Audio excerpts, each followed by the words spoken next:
Boa noite, família, a paz do Senhor Jesus. Estamos começando para encerrar esta semana, neste sábado, dia 2 de agosto de 2025, nossa programação diária, sempre aqui de segunda a sábado, neste horário, trazendo para você esse momento de reflexão na palavra de Deus. Que Deus abençoe você, Deus abençoe a sua casa, a sua família.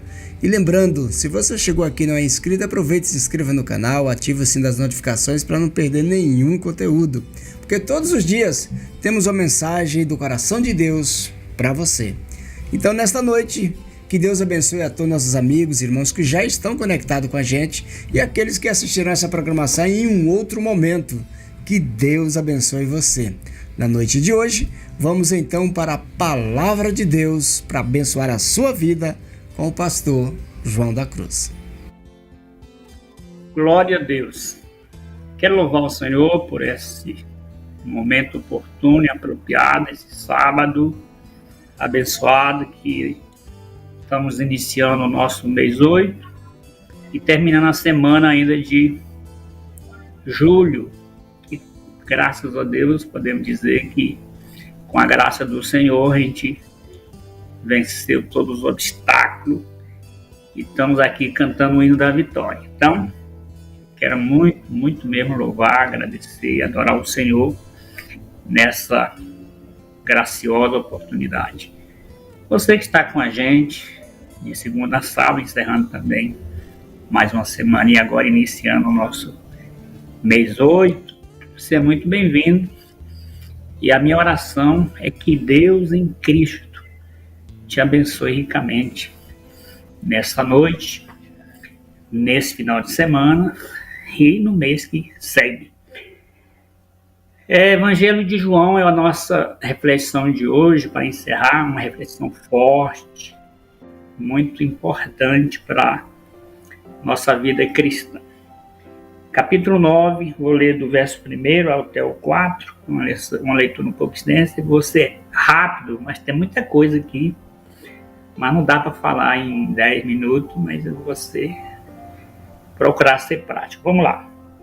Jesus traz luz aos cegos.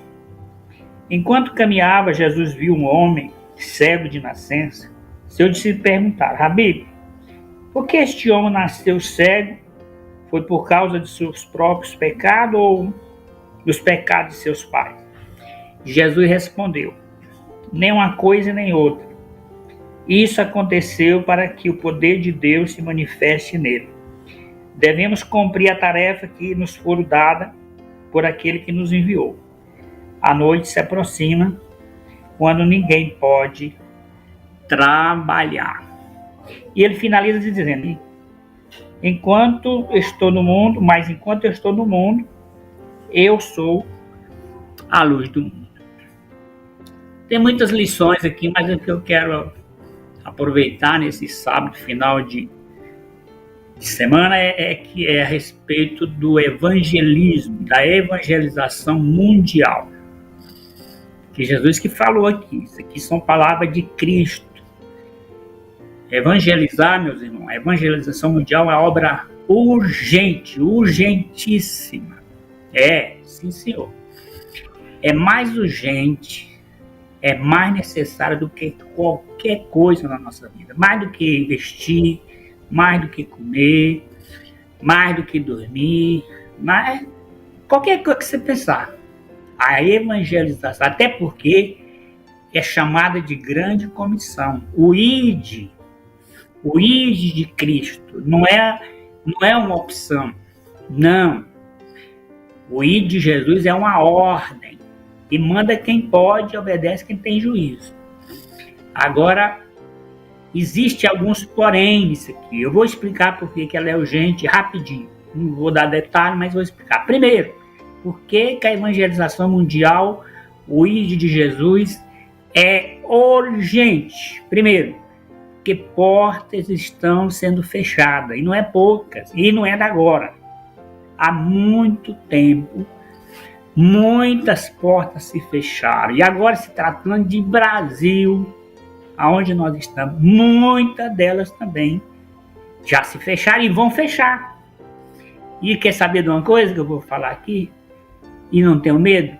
culpa nossa, culpa dos crentes, dos servos de Deus, que não foram sábios, que não souberam aproveitar. Então, muitas portas a se fechar, e muitas estão fechando agora, nesse exato momento. Isso é tão real. Quer ver um exemplo? Cadê os cultos evangelísticos em praça pública? Isso é raro hoje. E quando vão, meus irmãos? Misericórdia. As pessoas não se preparam para pregar o evangelho. Eu vou falar disso mais no final. Então, primeiro é isso. Esse é o primeiro motivo, é a primeira razão bíblica, óbvia, fato, portas se fechar. E está com a gente a responsabilidade dessas portas se abrirem. Segundo, Jesus está voltando. E o que a gente vai apresentar para ele, gente? A Bíblia é muito enfática, é muito clara que Jesus está às portas, meu querido. Que é uma coisa também que a maioria dos crentes não acredita mais, parece que não estão esperando Jesus. Há uma acordar, meus irmãos. A vigilância foi um dos pontos muito altos nos ensinamentos de Cristo a respeito da sua vinda. Ele até falou algo muito sério, ele disse, ninguém sabe. Olha a profundidade dessa revelação, ninguém sabe. Por mais que estejamos esperando, ela ainda é surpresa. Então cabe nessa revelação a gente estar em vigilância e oração, querido. E como é que a gente faz isso? Cumprindo o ID do Senhor. Cumprindo a missão, porque ele disse, assim como meu Pai me enviou, no Evangelho de João, capítulo 20, verso 21, eu estou enviando vocês. E tem mais, em João, capítulo 15, verso 16, ele diz, vocês não me escolheram, eu o escolhi e credenciei, capacitei para que vão e deis fruto, frutos bons. Jesus na ensina como é que tem que ser a coisa. Mas, infelizmente, essa mensagem da vinda de Cristo nem é pregada mais nas igrejas. A gente, antigamente, há 30 anos atrás, tinha um cartaz em todas as igrejas. Jesus está voltando, Jesus volta. Hoje, você não vê mais isso. Tem crente que está dizendo que Jesus nem volta, né? Diz que ninguém vai para o céu. É, queridão, tá amando o mundo, né? Cuidado. Jesus vem. Jesus vem, creia você ou não. Jesus vem e eu creio piamente que ele está às portas. Então, primeiro, cuidado com porta fechada. Segundo, Jesus está vindo. E diante dessas duas verdades, existe uma quarta verdade que não pode ser esquecida. Para isso, querido, a gente precisa orar. Oração é o alicerce, meu queridão, que prepara a gente para cumprir a missão. Eu vou dar uma prova disso. No livro de Atos, no livro do Espírito Santo, que é a igreja de Jerusalém, a igreja modelo, exemplo, que estava no auge.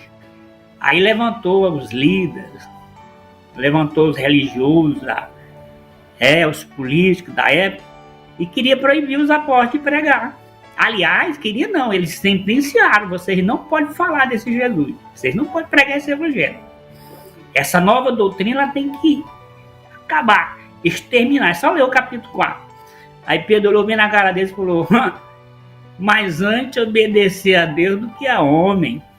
Mas aí a Bíblia diz que eles ameaçaram eles mais ainda, de prender ou até de matar, se eles falassem no nome de Jesus. Sabe o que eles fizeram? Foram orar, meus irmãos. É só ler o capítulo 4, verso 31. Tendo eles orado, olha só. O poder de Deus veio, que o lugar onde ele estava tremeu, veio um terremoto. Aí sabe o que aconteceu? Todos foram cheios do Espírito Santo e saíram com coragem. Ousadia é coragem, autoridade, pregando a palavra. É o que está faltando, meu amado, para cumprir a missão, para cumprir o ID. Para entender a urgência, a grande responsabilidade da igreja, E quando eu digo igreja, isso vai para o lado pessoal, individual. Todo cristão tem dever de pregar o evangelho, sim, de duas formas. Falando e dando testemunho. Se você não sabe falar, pelo menos dá testemunho, querido. Porque o testemunho fala mais do que palavra. Mas o que acontece? As pessoas nem falam e nem dão testemunho. E aí? Tá pensando que vai passar diante do ajuste de conta de Cristo? Não. Lembra do tribunal, não? Esqueceu? A Bíblia diz e tá lá, meu filho. Se é que vai pro céu, esse tipo de gente, eu não sei, eu não tô aqui acusando, não. Mas se for, segundo Paulo lá, 1 Coríntios 3, ele disse que vai. O abençoado pode perder tudo, mas pelo um triz, como se escapasse do fogo, chega lá. E Paulo tem a razão sobre isso. E sabe o que vai acontecer? Vai direto para o tribunal. Prestar conta do que fez. E aí? Vai chegar lá de mão vazia, cantar o hino 16, né? Não vai ser brincadeira, não. Então, primeiro, cuidado com as portas fechadas. Culpa nossa. Segundo, Jesus está voltando. Terceiro, tem que orar. Vamos pro joelho. E, de preferência, lembra de 2 Crônicas 7,14, viu? Não vou falar porque você sabe. E por último, meu amado, temos que pregar a palavra. É a palavra de Deus. Nós temos que anunciar o evangelho. Não é igual eu estou fazendo por aí, não. Tem uns irmãos aí falando. Sabe o que está acontecendo? Tá havendo uma provocação, tá havendo tumulto, escândalo, problema. Evangelho não é para isso. Mensagem do evangelho é mensagem de paz. É boa notícia. Então, meu queridão, sabe o que está faltando? Sabedoria. E o que Tiago diz? E Tiago 1,5 diz assim, ó, se alguém tem falta de sabedoria, peça para quem? Para Deus. Essa orientação, meu amado. Não vai assim, não. Vou pregar e vou falar. Não, calma. Seja como Paulo. Paulo era guiado pelo Espírito Santo. Olha a Bíblia. Romanos 8,14. Todos que são guiados pelo Espírito Santo, esses sim são chamados filhos de Deus. Então deixa Deus te guiar, rapaz. Deixa Deus te conduzir. Na verdade, te ensinar as escrituras, o que tem que falar, como falar, quando falar, por que falar. Tem tudo isso, meu irmão. Não é sair de que não vou pregar, vou falar. Não, calma. A gente fala algumas verdades pesadas na igreja, para crente, que realmente precisa. Tem crente que não arrepende, não se converte, não nasce de novo, é obrigado a gente quebrar ele mesmo, confrontar. Agora na rua, não, calma aí. Calma aí. Prega o evangelho, senhor. Evangelho é boa notícia. Evangelho é boas novas de paz. É colocar Jesus no centro, é apresentar Cristo para quem não tem. Agora as pessoas vão para a rua querendo tomar o osso que as pessoas têm. Misericórdia, irmão. Não é assim, não. Então vamos aprender com o modelo perfeito, Jesus. E nós estamos precisando de fazer o que Cristo faria se estivesse em nosso lugar. É assim que diz a Bíblia, em 1 de João 2,6. Se alguém está nele, tem que andar como ele andou. Isso aqui engloba tudo. Tem que falar como ele falaria. Tem que fazer o que ele faria. Tem que agir como ele agia. Tem que se comportar como ele se comportaria. Olha o que diz a Bíblia no ministério de Jesus. É só ler Mateus lá 9. Jesus, pregou o evangelho, ensinou o evangelho e curou os enfermos. Você acha que Jesus fazia tudo a mesma coisa? Não. Pregar o evangelho para massa, multidão. Olha Jesus ensinando. Ensinou o evangelho para crente, para seguidor. Curar, ele curava qualquer um que realmente precisasse. Não curou todo mundo também, não. Mas quem trilhou, passou no caminho dele, foi curado. Então, meu querido, Jesus é o modelo, Jesus é o exemplo a ser seguido. Sabe o que ele diz no capítulo 4, verso 32 ao 34? Eu tenho uma comida que vocês não conhecem. E aí eles se preocuparam, alguém trouxe comida, porque lá no encontro com o samaritano, aí Jesus disse, olha, o meu alimento, a minha comida, sabe o que é? Primeiro, é fazer a vontade daquele que me enviou. E segundo, cumprir a missão que ele me confiou. A minha oração nessa noite, nessa oportunidade é essa. Você que é irmão, você que ainda não é, aproveite e receba Jesus como Senhor e Salvador. Jesus quer te usar também. Agora, para você, queridão, que já é da igreja, que já é servo de Deus, é que juntos aprendamos com Cristo. Sim, ter essa fome, essa sede de fazer o que ele faria se tivesse no nosso lugar. Se você for sair na rua pregar o evangelho, prega evangelho, viu? Se você não conhece, aqui a Bíblia, ó. Vamos examinar as escrituras, porque ela testifica dele. Não foi ele que disse em João 8, 39? Examina as escrituras, porque ela testifica de mim. Então coloque Jesus no centro. Jesus é a resposta. Jesus é a solução. Jesus é o único que se salva, é o único que liberta, é o único que transforma. Fica essa reflexão em nome de Jesus. Se eu chorar por você, deixa eu orar para sua casa, sua família, seu trabalho, seus negócios. Pai, eu quero crer que o Senhor está com toda certeza velando por essa palavra. Eu quero crer também que o Senhor que cuida daqueles que realmente se dispõem a fazer a sua vontade através do Espírito Santo. E é uma oportunidade da gente rever o nosso conceito cristão, de entender a importância, a urgência da evangelização e de cumprir com o ID do Senhor. Que venhamos esta oportunidade, olhar de verdade para Jesus, o autor e consumador da nossa fé, e segui-lo, imitá-lo, copiar, reproduzir a sua vida, e assim com toda certeza seremos bem-sucedidos naquilo que fizermos para o Senhor enquanto é dia. A noite vem, Senhor, e já chegou para muitos. Eu tenho certeza que tem muita gente que já ficou inválido e já até morreram, mas graças a Deus nós já estamos aqui ainda. E que o Senhor nos ajude, que o Senhor nos guarde. Eu quero orar por essa família, por este homem, por esta mulher. Eu oro também pela juventude do nosso país, criança e adolescente, que todos, Senhor, assim como é a vontade do Senhor, que todos se salvem e venham ao conhecimento da verdade. Faço minha estas palavras.